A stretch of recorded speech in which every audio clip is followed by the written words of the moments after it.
कहानी दो भाइयों की है जो बचपन से ही ऊंचे पहाड़ों के बीच बसे एक छोटे से गांव में रहते थे। गांव और बाहरी दुनिया के बीच एक बेहद गहरी खाई थी जिसे पार करना नामुमकिन माना जाता था। आज तक कोई भी उस खाई को पार करके बाहर नहीं जा सका था, लेकिन बाहरी दुनिया को देखने की चाह ने दोनों भाइयों के दिल में एक सपना जगा दिया। उन्होंने तय कर लिया कि वे इस खाई पर पुल बनाकर रहेंगे। दोनों भाई जंगल से लकड़ियां इकट्ठा करने लगे। उन्हें मजबूती से बांधकर उन्होंने एक छोटा सा लकड़ी का पुल बनाना शुरू किया। उस पर पत्थर रखकर उसकी मजबूती परखी। दूर क्षितिज की ओर देखते हुए उनकी आंखों में उम्मीद और हौसला साफ दिखाई दे रहा था। इसके बाद दोनों ने कुल्हाड़ियां उठाईं और दिन रात पेड़ काटने में जुट गए, लेकिन गांव के किसी भी व्यक्ति को उन पर भरोसा नहीं था। यहाँ तक कि गांव का मुखिया भी उनका मजाक उड़ाता था। केवल एक छोटी सी बच्ची थी जो चुपचाप हर दिन उनका हौसला बढ़ाती रहती थी। कुछ दिनों बाद दोनों भाइयों ने पुराने लकड़ी के तख्तों को हटाकर उनकी जगह मोटे और मजबूत लट्ठे लगाए। फिर मोटी रस्सियों को खींचकर पीछे खड़े विशाल पेड़ों से बांध दिया ताकि पुल को सहारा मिल सके। कई दिनों की कड़ी मेहनत के बाद वे खाई के बीच खड़े विशाल पत्थर के स्तंभ तक पहुंच गए। जैसे ही एक बड़ी चट्टान नीचे गिरी, पुल का पहला हिस्सा सफलतापूर्वक तैयार हो गया। दोनों खुशी से झूम उठे। छोटे भाई ने अपनी सिग्नल गन आसमान की ओर दागी। जैसे ही चमकता हुआ सिग्नल आसमान में उठा, पूरे गांव में खुशी की लहर दौड़ गई। गांव वाले जोर जोर से उनका उत्साह बढ़ाने लगे। उस पल सभी को विश्वास हो गया कि दोनों भाई जरूर सफल होंगे, लेकिन उन्हें क्या पता था कि असली परीक्षा अभी बाकी थी। जब पुल लगभग तैयार हो चुका था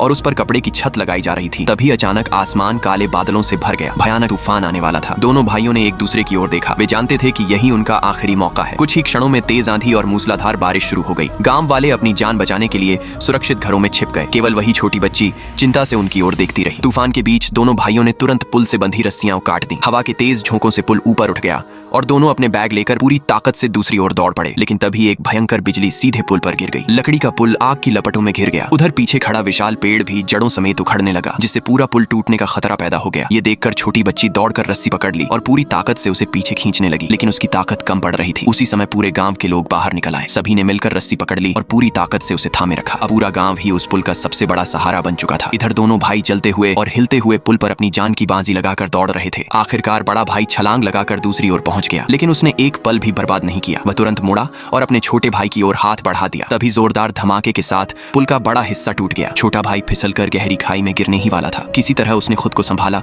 और टूटे हुए पुल के एक टुकड़े पर चढ़ गया, लेकिन अब उसके पीछे आग की भीषण लपटें थीं और आगे जाने का कोई रास्ता नहीं बचा था। छोटा भाई समझ चुका था कि अब उसका बचना असंभव है। बड़ा भाई उसकी आंखों में देखकर सब समझ गया। वह दर्द से चीख उठा। तभी छोटे भाई ने आखिरी बार अपनी सिग्नल गन निकाली। उसने आसमान की ओर निशाना लगाया और ट्रिगर दबा दिया। एक चमकदार सिग्नल आसमान में उठ गया और अगले ही पल छोटा भाई गहरी खाई में समा गया। कुछ ही सेकंड बाद पूरा पुल आग की लपटों में जलकर राख हो गया। उस नौजवान ने अपनी जान देकर जो सिग्नल छोड़ा था, वह रास्ता दिखाने के लिए नहीं था, बल्कि पूरी दुनिया को यह यकीन दिलाने के लिए था कि सबसे गहरी खाई के ऊपर भी पुल बनाया जा सकता है, अगर इंसान के इरादे अटूट हों।